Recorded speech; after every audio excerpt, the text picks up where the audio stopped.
Hello and welcome back. Brett here with clickmill.co. In this video, we're going to be talking about how to respond when someone actually does, you know, be authentic with you, which is actually surprising when you see it for the first time and you say, "Hey, how you doing today?" And they go, "Not good." It can be really you're like, "Whoa, whoa, oh my gosh, what do I do here?" The panic bells start going off because it's not common that people are just that honest. But when you do it, you're planting seeds, and sooner or later, someone's just going to spill the beans and start telling you about stuff. What do you do when that happens? Let's plan for that scenario. So, firstly, respond like you're their best friend. Okay. Again, authenticity, people with genuine relationships going way, way, way down. I just heard of a study, and I can't remember it to cite it exactly, but I think it said that Gen Z kids, on average, have like no friends. They're on social media, they're on electronics all the time, and they don't actually have friends, at least in the US. And even if it's only one or two friends, like it doesn't even matter. That's not a lot of connection. And so, how do we respond? Respond like you're their best friend. Why? Because you might be. And if you're talking about making an impact in someone's life for Christ, you got to have a connection with them. You have to build what is called rapport in the relationship. And that is a sales word, usually. In the beginning of a sales process, we're building rapport, we're building trust and relational capital. And I'm showing them that I care about them. I'm showing them that I'm on their team, that I'm here to help them. And then they trust me enough. I've told them a little bit about myself at some point that when it comes to the hard questions, they trust me enough to sit around with me. And this is why a lot of times evangelism doesn't work, because we just go up, "Hey, can I tell you about Jesus?" "No, get lost, you weirdo." And it's like, why do they say that? Because it is weird. That is a weird thing to do.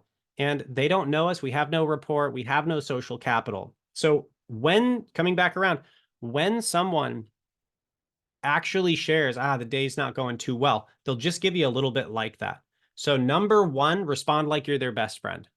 "Oh man, I'm sorry to hear that," you know, and just empathize. Okay. So respond like you're their best friend and empathize with the emotion. That sounds really hard. I'm sorry to hear that. And just be in the emotion with them. And sometimes it'll be crazy. I told you, this guy told me my dad got diagnosed with stage 4 cancer and he's probably not going to live through the month.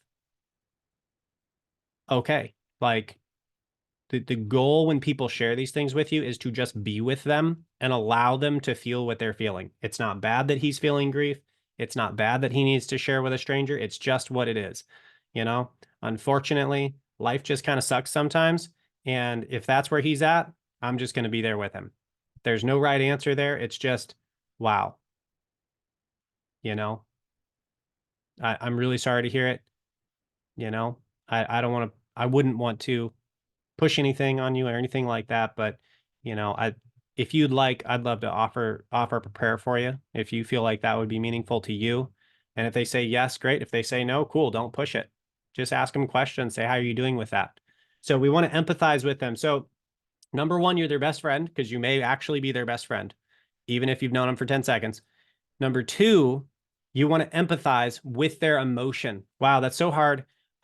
It sounds like that's very painful. Sounds like that would be, I feel like I'd be really angry if I were in your position. Yeah, it sounds like there's just a tremendous amount of grief in that for you. And just say what you see. And if you're wrong, because this is called reflecting emotion, empathizing is reflecting emotion. We're just saying, here's what I think that emotion is. If you're wrong, they'll go, "Oh, no, well, actually, it's more like this." And then they'll go and they'll talk about what it actually is. They'll just correct you because they see you're being sincere and genuine, and they'll just tell you the real thing. They're not going to get upset with you because you got it wrong. It's like magic. You guys got to try this. It's crazy. It's called reflecting emotion. So you're empathizing. You say, "Well, it seems like this." And they go, "Oh, no, no, no. It's more like this. I'm actually really angry that my dad's dying because I hated him." "Oh, wow. Well, it sounds like there's a lot of anger and resentment toward your dad." "Yeah. Oh, I hate that guy." "Well, tell me more about that." And they'll just tell you. If you try to understand their emotion, they'll just tell you it, even if you're wrong. If you're right, And you say, well, it sounds like there's a lot of grief there. And they'll go, yeah, it's totally unexpected. And I was just going about my day. And they're just gonna start talking. And as long as you're asking the questions, you're in a great place because all they're doing is sharing. You don't have to do anything. All you have to do is listen and nod and empathize with them. Okay. So we're going to be their best friend. We're going to empathize. And as we empathize with them, we're going to ask generally open-ended questions. That seems like that's really hard. How are you doing with that? Okay. There's no yes or no answer. They can't say good, conversation shut down. Open questions. How are you doing with that? That's a lot of stuff. There's a lot of ways they're doing with that. And so they're just going to start processing. And so this is what happens when people start responding to you. And you don't have to get super in depth. I'm giving you guys the ultimate because this totally happens. I've had this happen to me so many times. And it can happen. And what do? You just keep asking questions. You just keep asking questions and being interested and being there for them and sitting with them in that until the opportunity presents itself to share with them. And this is a little bit off topic into the gospel presentation type thing. When they reciprocate and they're like, man, well, what about you? Or what do you think? Or what do you think I should do? Then they've just said, please share Jesus with me. And as long as you do that in a respectful way and say, I'd love to tell you my opinion, I'd be happy to share what I would do, but I wouldn't want to, make you feel uncomfortable. Oh, no, no, no. Okay. So that's the way you can get in when the conversations go way, way good and they're really sharing and they're really opening up and being authentic. That's when they're really ready to hear something, is when they reciprocate. Now, if they're just saying, oh, it's a bad day, it's like, oh, wow, I'm really sorry to hear that. I hope you have if this is like at the grocery store or just somewhere where you've got like 1 minute conversation and then you got to leave, then it's, hey, I'm really sorry. I really hope your evening gets better. Oh, well, thank you. That's very thoughtful, you know? And, if there are tips sometimes, if that's something that you can do and it's acceptable to tip, it's like, hey, here's a few bucks. I hope you have a really great evening, and but that's very thoughtful. And again, the goal here isn't to get something in, how do I say it? It's not to get something from them.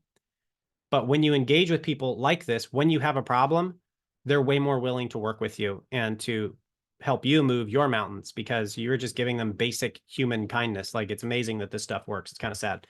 Um, so with that, that's how to respond. If they go way off the deep end and just start sharing some kind of crazy traumatic stuff, empathize, be their best friend, be their best friend, empathize, and then ask open-ended questions and just let them vent it until they ask you your perspective or how you are or whatever. And then you can come into an open door and share whatever it is you feel God's leading you to.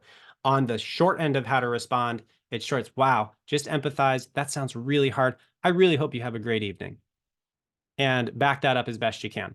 So that's how to respond. In the next video, we're going to go into diffusing emotion. And this is going to be in specific relationship to asking for the thing that you need when we're talking about moving mountains. So let's get into that in the next video. I'll see you there. God bless.